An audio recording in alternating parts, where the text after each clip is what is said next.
Құрметті көрермендер, сәлеметсіздерме? Өздеріңізді өнер айдының кезекті санын көруге шақырамыз. Айдарымыздың кезекті санында қасиетті қазақтың қара домбырасын ата мұрасына балап, қоңыраулы күйді асыл рухани қасына етіп аялап, күй сарына, тарихына өңіліп, оның сыйқырлы сырына, сындары тіліне терең бойлап, күй жасампаздығымен шұғылданып, өнер мен өнегесімен өз ортасында көзге түсіп келе жатқан халық өнерпазының қалаулы мұрагері аталып жүрген азаматымыз Ботан Сәкейұлы желі түсірілген арнаулы хабарымызды назарларыңызға ұсынамыз.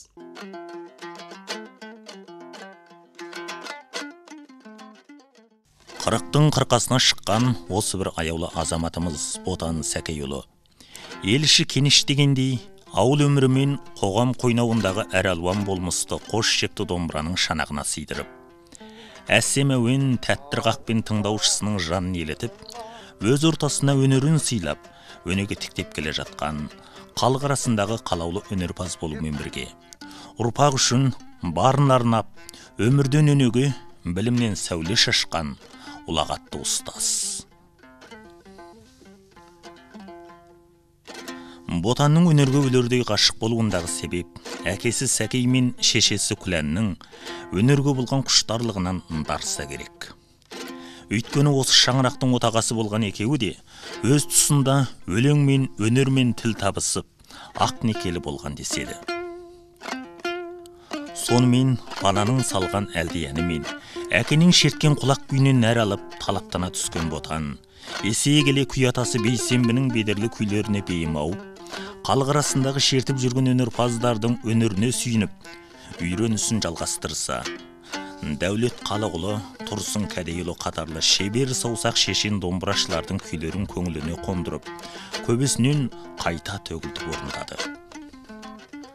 Сонымен өмір атты өнер мектебінен өнегесін ұштаған Ботан Сәкейұлы қазірге дейін тәтті қиял, арман әлдейі қатарлы күй жинағын ұлттар дыбыс кескін баспасынан шығарып, әрбір үйдің отбасында сайратумен бірге қалғаламның құдіретінде танытып, есіңде ме Самал кеш, Сұлу марал қатарлы ән текстерін жазды.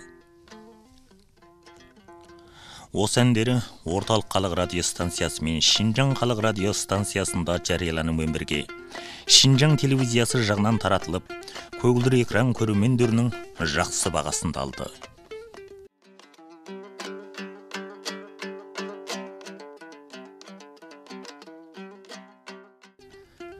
Ботан Сәкейұлы алғашқы өстігін көркемдерге қызығудан бастағанымен, қоғамдық қызметке араласуын 1981 жылы Бұрылтоғай аудандық Жетарал ауылдық орталау мектебінде оқытушылықтан бастайды. Сонымен қазірге дейін 27 жыл негізгі сатыларда бытыранды қоныстанған өңірлерде оқытушы болып, ұрпақ қамын ұлт қамы деп түсініп, мектепте ұлағатты ұстаз, отбасында аяулы әке болудай арманын абыроймен орындап келеді. Осыдан да бұлар Ботанның кәсіпке болған қызғындылығы, өнерге болған құштарлығы бір сәтке болса да жаннан сейіліп көрмеді. Ол домбырадан тыс эскрапка, аккордеон, мандолин, прима, сырнай, сыбызғы қатарлы музыка аспаптарының тілін игеруге ойысты. Әсіресе ыстығын тасын, терең сүйіспеншілігін әр күйдің шығу тегіне, композициялық бітіміне, сарын сазына, ой мен образына, іліс қағысына дейін зер салып, күйдің ішкі сыртқы ерекшеліктерін жінтіктеп, шын мәнде мүлтіксіз түсінуге талпынды.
Халқымызда ел іші кең іші деген аталы сөз бар.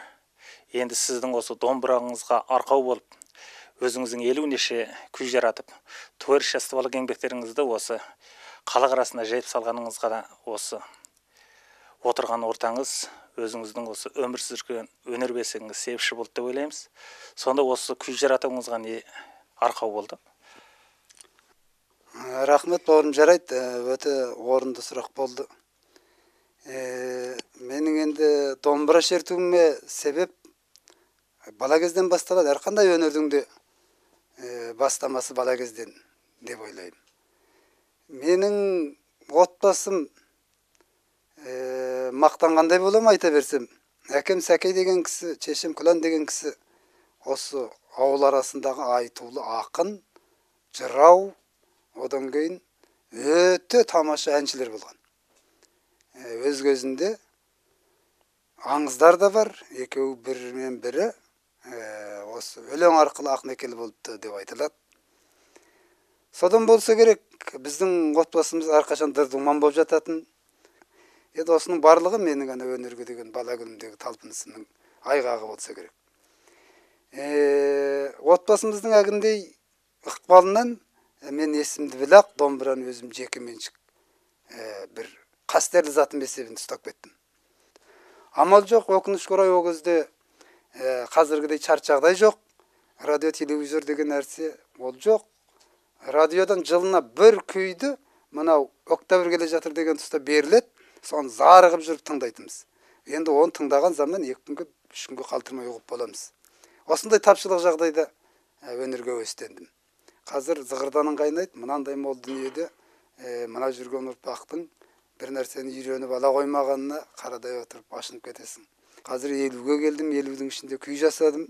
14 жасымнан бастап күй жасап шертіппін. Ең тұңғыш күйімді 14 жасымда 74 жылы асауған істеп шерткем. Содан қазірге дейінгі жеткен өрем осы.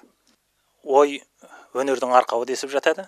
Сонда сіз осы күй жөнінде көптеген ізденістер жасап, бүгінгі күні домбырашы, күйші, күй туралы анықтама беріп жатыр екенсіз. Осы туралы айта кетсеңіз. Жарайды. Менің мынау бір мақалам Шинжан газетінде басылыпты, домбырашы, күйші және күй туралы дейтін. Осы ой өзінің дәл осындай бір сұрауынан туылып өркендеген еді. Біздің қазіргі әдебиет көркем өнеріміз үлкен бір даму үстінде тұр. Өресі өте бір биік даму үстінде. Енді осының ішінде сәп салып қарап отырсақ, мына домбыраның, қазақи музыка жанрының өркендеп кетуі басқа өнер тобына қарағанда әлсірек сезіледі. Оған біздің енді жалпы халықтық чыт жаңа оғымыздың әлсіздігі негіз болып тұр ма екен деп өзім ойлаймын. Өйткені бізде мынау ең қарапайым болған домбыра, домбырашы, күйші, күй деген туралы бір айқын ұғым жоқ. Екінің бірінде радиода, баспа бетінде оқылып жатқан нәрселерді қарап отырсаң, ағат сөздер кезігіп отырады. Іледе бір мамандардың мәжілісінде талқыда Құрманжан Зікірияұлы бір күй шертіп берген екен, әгіні артынан таныстырып жазып қойыпты. Құрманжан Зікірияұлы мемлекеттік бірінші дәрежелі орындаушы деп. Бұл қата. Ол не орындаушы? Би орындаушы ма, ән орындаушы ма, күй орындаушы ма, жоқ әлде басқа орындаушы ма? Менің ойымша Құрманжанға берілетін ғылыми атақ мемлекеттік бірінші дәрежелі домбырашы. Ол домбырада күй орындаушы делінуге тиісті. Осыдан туған мынау бір шағын тақырып халыққа, ұрпаққа, әсіресе мен өзім ұстаз болғаннан кейін айналамдағы тәрбиелеп жатқан балаларыма кішкене септігі тиер деген оймен жазылған. Сонда ашығырақ айтсақ, қазақта домбырашы деген атау бар. Домбыра деген қазақтың ең байырғы музыка аспабы. Енді домбырашы дегеннің өзі ішіне тағы да екі ұғым береді. Біреуі сол жаңағы қазақи музыка аспапты ағаштан жасап алатын ағаш шебер. Енді біреу осы ағаштан жасалған домбырада ән күйді құйқылжытып тамаша сала алатын сазгер, немесе орындау шебер. Дейміз, бұларды домбырашы. Ал енді күйші деген бір адам тағы келеді. Әдетте біз халықтық ұғымда осы екеуін бір шыбықпен айтамыз. бирөө домбыра шерсе моне деген домбыраш немесе моне деген күйші болмаса пәленпай домбыраш пәленпай күйші пәленпай күйді орындайды деп. Бірақ әмәлетте жаңағы домбырашының мазмұны әгіндей болғаннан кейін енді күйшінің де алатын халықтық ұғымы басқаша.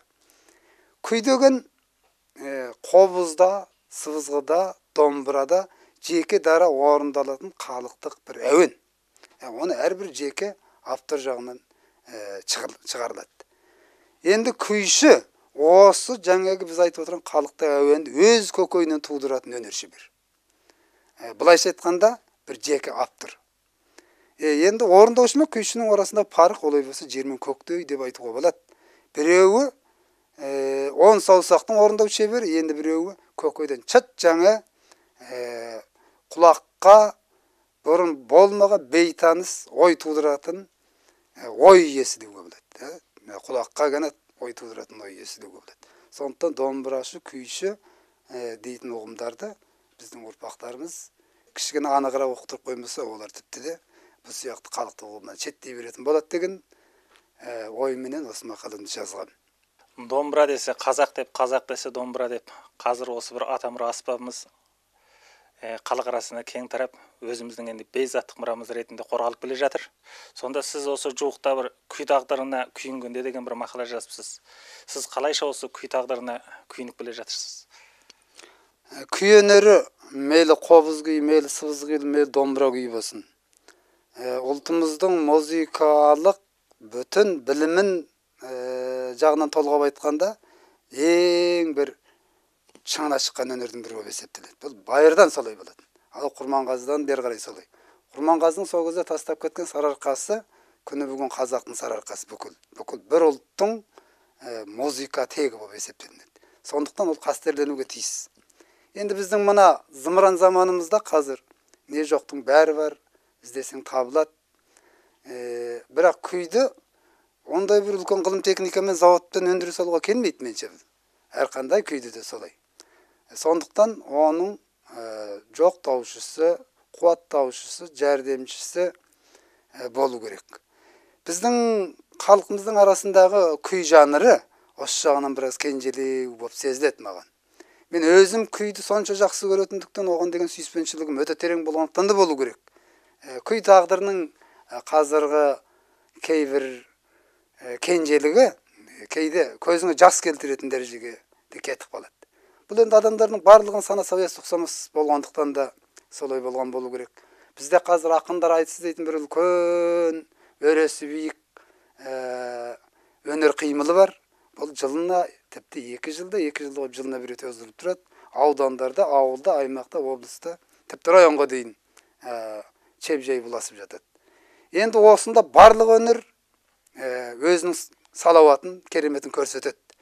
Ән, бей, тіпті басқа шаруашылық жағындағы кейбір өнердің барлығы да осы қимылдан қағаз қалған жоқ. Бірақ енді қарап отырсақ, соның ішінде күй бейшараның көріп жүрген күні дерлік дейміз. Өзінің салауатына сай келмейді. Қазақты қазақ қылған менше күй. Қазақтың қоспанаты бар десе, оның біреуі сайгүлікті, енді біреу домбыра деп айтатын дегенде. Сосын мынандай бір сөз бар болатын, термин тұрақты сөзге айланып кеткен. Ән, күй деп айтатынбыз. Қазір ән, күй деген сөз жоғалып, оның орнына ән, би деген термин басып алды. Ал биге айтайын деп отырған қызғанышым жоқ. Би қазақтың ең бір әйбет өнері. Мына заманда бидің дамуы өте тамаша. Мысалы, біздің Қымбат апайымыз бастаған бір үлкен керуен қазір ауданға дейін чеп жойып, өз алдына бір шаңырақ отау болып, халықтың қажетінен шықты. Енді күй менше бидің артында тұра қоятын жөн жоқ. Өйткені бей, әрекет, дыбысқа еліктеп жасалады. Қара жорға десе, қара жорға ең алдымен күй болып шертілгеннен кейін барып, сол шертіліп жатқан күйдің дыбысына би жасалған. Олай болса менше бей күйдің баласы, шөбіресі болуы да мүмкін. Ол неге орны жаңағы атасына таласып кеп баласы тартып ала қояды? Күйдің кенжелігі өз жерінде тұр. Өйткені жаңағы айтып жатқан үлкен қимылдарда бір күй шертуге тура келсе, ол күй не болу керек? Ол сарыарқа болу керек, адай болу керек, балбырауын болу керек, немесе басқа танымал күй болу керек. Соны бебеулетіп жатқан адам чебір болу керек деп кәне ұғады кейбір азаматтарымыз. Бұл енді расында ашынышты. Бір ұлттың баяғыда жасап кемеліне келтіріп болған мәдениетін дамытудың ең жақсы әдісі кешкі соны сақана қалып шығу емес болса керек. Өйткені дамыған сайын жаңалық ашылып отыру керек. Сарыарқадан да асып түсетін күйлер менше жарыққа шығу керек. Ол неге жарыққа шыға алмайды десек, біздің жаңағы күй жағында кенжелігіміздің үлкен осы шаруашылыққа жеткізіп отырған тәсілі. Халық арасындағы басқа тыңнан жасалып жатқан халықтық өнер иелерінің туындылары ешқашан жарық көрмейді. Сондықтан біздің домбырашыларымыз кім, күйшілеріміз кім күй жасап жатыр, кім осы жасалған күйді жақсы орындап жатыр деген туралы нақ халықтық талғамға ие сараланған бүгінгі күнде үлкен кесім жоқ деп ойлаймын. Сондықтан мен осы мақаланы жазуыма қолыма қалам алуыма тура келді. Менің ойым осы күйдің тағдырын қайткенде шешеміз дегенде, күйдің өзін арнаулы бір үлкен қимыл майдан етіп халық арасынан оған бір үлкен орын берілсе. Аймақта, ауданда рәсми күй жарысын өздіруға да болады. Сөйтіп халықтық күйші, халық домбырашысы дейтін осы біздің жаңа музыка аспабымызға қатысты ғылыми атақты да беруге болады. Бұл әбден қолдан келетін нәрсе, бірақ біздің бүгінгі барымта пейіліміз бұл жағында емес. Енді жаңағы ақындар айтысы сияқты қимылдарда күйдің көріп жүрген күні басқа қимылдарға қарағанда солғын болғандықтан мынау бір кенже тұрған жанр. Ән көңілдің ажары, күй көңілдің сыңғыры десек те, әуелетіп ән салып жүргендер болғанымен, қазіргі күнде шертпе күйді шертушілердің қатары аздау. Әсіресе мына осы күй жөніндегі творчестволық еңбектердің қосынның азайып бара жатуына не себепші болып отыр енді. Енді мына жерде бір шындықты да ашық мойындау керек. Бұл табиғи түрде де тапшы. Құрманғазыдан қазіргідей қолымызды бүгіп отырып санасақ, осы әйгілі күйші делінетін адамның санын оннан асыра алмаймыз. Өзіміздің мына Алтай районынан алып айтсақ та сондай күні. Бейсенбі, Тайыр, Дәулет дейміз, сосын қоя қоямыз. Өйткені осындай айтулы күйші адамдар көп болмаған. Бұл көп болмайтын да сияқты. Енді мынау бір өте тылсым өнер. Күй өнері, домбырашылық өнер деген. Өйткені бұл қолмен ұстап, көзбен көріп, дүзететін өнер емес. Адам тіке өз табиғи сезіміне ғана сүйеніп дамыта алатын әйгілейтін өнер. Енді оның авторлары сондай тапшы болғандықтан, оның енді жаңағы жасампаздық жолы тіпті де тапшы. Бейсенбіні біз арайландырып, береландырғанда күй санын қазір 60-70-тен асыра алмай жүрміз, чертіп жүрген. Бұл енді дүниеге танылған ең көп күй жасаған шебер дегенде. Тайыр да солай, кешегі өткен марқұм Дәулет те солай. Енді осылардан арттырып күйші тіпті де таба алмаймыз. Мына әдебиет көркем өнер дегендегі көркем өнердің бір түрі ғой енді домбыра, музыка. Осының жасампаздық жолы әдебиет көркем өнердің әр қайсысы түріне қарағанда өте бір өзгеше болады екен. Өлеңді алдын ала белгілі дайындықпен, белгілі тақырып үстінде жазып алуға болады. Бір ақындар айтсын бар үшін біреудің арнау өлеңді үйінде отырып асықпай жазып алып береді. Енді менің өз тарихымда, жаңағы 50 неше күй жасадым деп дүрлеп отырған тарихымда ешқандай пәленпай күй жасап алайын, пәленпайға деген бір күй арнай қояйын деп күй жасап көргем жоқ. Бұл ешқандай адамның қолынан келмейді деп ойлаймын. Күйдің жасалуы енді бір ғажап қызық. Ол өте тылсым деп отырмын ғой жаңа. Бұл тылсымдығының өзі бұлай. Мен көп күй жасадым деп отырғанда, осы күйдерімнің ішінде күнбе-күн жасалған күйде болды. 28 жыл дегенде жасалған бір күйде болды. Сонда оның енді адамның сезіміменен ұштасып жатқан бір нәзіктігі, қуаты өте жоғары. Иә, тәтті қиялын қанат қып талғарға талпынған, асыл арманның шоқтығына қол артып, өнер қиынына құлаш ұрған алымды азаматымыздың алдағы сапарына сәтті қадам, тәтті жеміс тілейміз. Жарайды құрметті көрермен, айдарымыздың кезек саны осымен аяқталды. Келесі кездескенше сау, сәлемет болыңыздар.